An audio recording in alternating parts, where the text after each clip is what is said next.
तो वो अहिल्या के पास में इंद्र महर्षि गौतम का रूप धारण करके गया। इधर महर्षि गौतम ने जो ही अपना कमंडल गंगा जी में डुबोया, तो ध्यान रखिएगा, शास्त्र ये कहते हैं कि अर्धरात्रि में नदियों को नहीं छेड़ना चाहिए, वृक्षों के पत्तों या फूलों को नहीं तोड़ना चाहिए, इनमें दोष लगता है।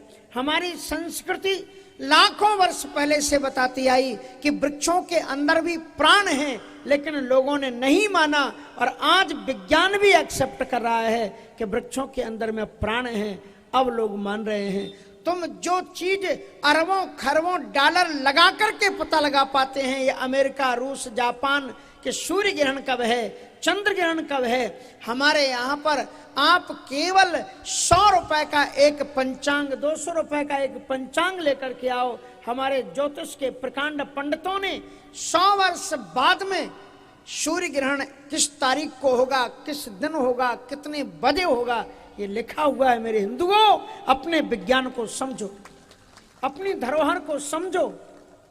इसलिए पंडित के लड़के अगर आपके गांव में ना पढ़ते हो, तो आप पंडित जी को मजबूर करो कि महाराज हमारे गांव में आप पंडिताई कर रहे हो, हमें बच्चे संस्कृत के विद्वान चाहिए, हम आपको खर्च देंगे, लेकिन बच्चों को बनारस भेजो, महाराज जी के आश्रम में, वृंदावन भेजो, कहीं भी भेजो, लेकिन बच्चों को यहाँ पर क्या पढ़ाना है? संस्कृत। संस्कृत भाषा की रक्षा। आप ये मत सोचना कि पंडितों की जिम्मेवारी है, आपकी अपनी जिम्मेवारी है। अगर एक बात मैं बताऊं, भोपाल की बड़ी अच्छी बात है, कुछ कुछ उदाहरण काम आते हैं। मैं पढ़ता था लाल घाटी गुफा मंदिर में, तो जो नवरात्राओं के टाइम आते थे ना, तो पूरी सिटी से फोन आने शुरू हो जाते थे कि हमारे यहाँ भी नवरात्रा का पाठ है, हमारे यहाँ भी दुर्गा जी का पाठ है। और एक हमारा शिष्य हैं, बड़े बड़े प्रिय शिष्य, हो सकता कथा भी सुन रहे हो, कल ही फोन आया था, रमेश माहेश्वरी, उनकी गंज वासोदा में दाल की मिल।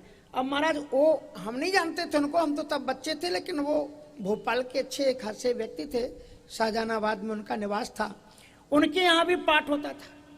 लेकिन महाराज जी, आचार्य जी सब मिलकर चर्चा करते थे, भैया वहां पर अच्छे वाले पंडित जी को भेजना। कैसे? अच्छे वाले पंडित जी को भेजना जिन्हें शुद्ध शुद्ध पाठ करना आता हो। बोले क्यों? बोले वो जजमान खुद बैठता है वो पूरी कथा में, पाठ में, और उससे संस्कृत का पाठ आता है, और जहां से उसने अशुद्ध पाठ किया, पंडित जी आप रहने दो, हम दूसरे पंडित, तुमने पूरा शुद्ध कर दिया। अगर तुमको संस्कृत का थोड़ा ज्ञान होगा तो तुम्हारे यहां मंत्र पढ़ने वाले भी शुद्ध आएंगे, और अगर तुम्हें कोई ज्ञान नहीं है तो राम राम,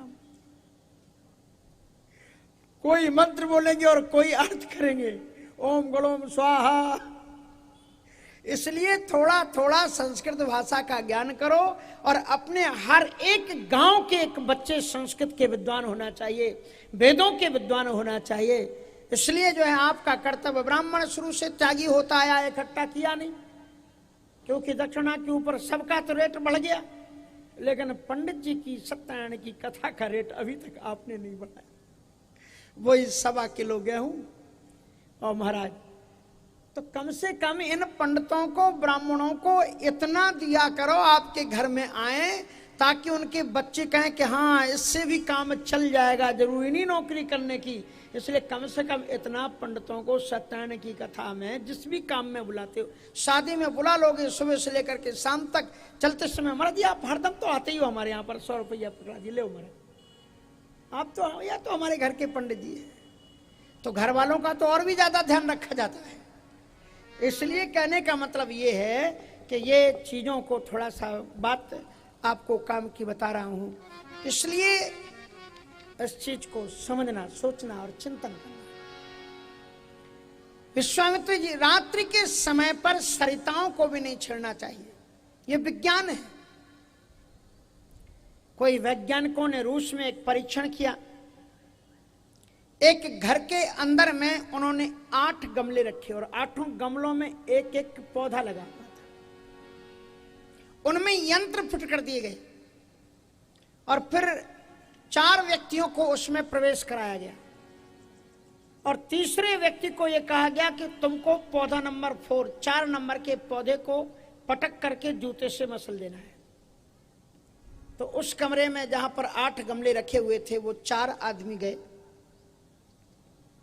और तीसरे नंबर को बताया गया था कि पौधा नंबर चौथे को तुम्हें पटक करके और बूट से कुचल देना है। उसने पटका और बूट से कुचल दिया, निकल आए सब।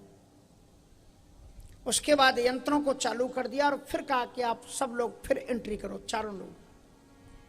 पहला आदमी गया तो यंत्र हिला नहीं, दूसरा आदमी गया तो भी यंत्र नहीं हिला, तीसरा भी आदमी गया तो भी यंत्र नहीं हिला। लेकिन वो तीसरा आदमी जिसने एक पौधे को पटक करके मसल दिया था अपने बूट से, उसने उस कमरे में ज्यों ही प्रवेश किया तो जितने वहां रखे हुए पौधे थे उन सभी पौधों के प्रकंपन सूत्र हिलने लगे, मानो कि पौधों को भी ये ज्ञान हो रहा था कि ये हत्यारा है, इसने एक पेड़ को पटक के मारा है, अब पता नहीं किसको पटकेगा। पेड़ों में भी संवेदना होती है, पेड़ों में भी प्राण होते हैं, इसलिए उन्हें भी रात्रि के समय छेड़ना नहीं चाहिए। ऋषि ने ज्यों ही कमंडल को उसमें डुबोया त्यों ही गंगा जी से आवाज आई, महर्षि अर्धरात्रि है, इसमें गंगा जल लेना या गंगा जल में डुबकी लगाना अपराध है, लेकिन फिर भी मैं जानती हूं आपका कोई गलती नहीं है, जितने जल्दी हो सके आप अपने आश्रम में पहुंच जाइए क्योंकि अनर्थ हो रहा है।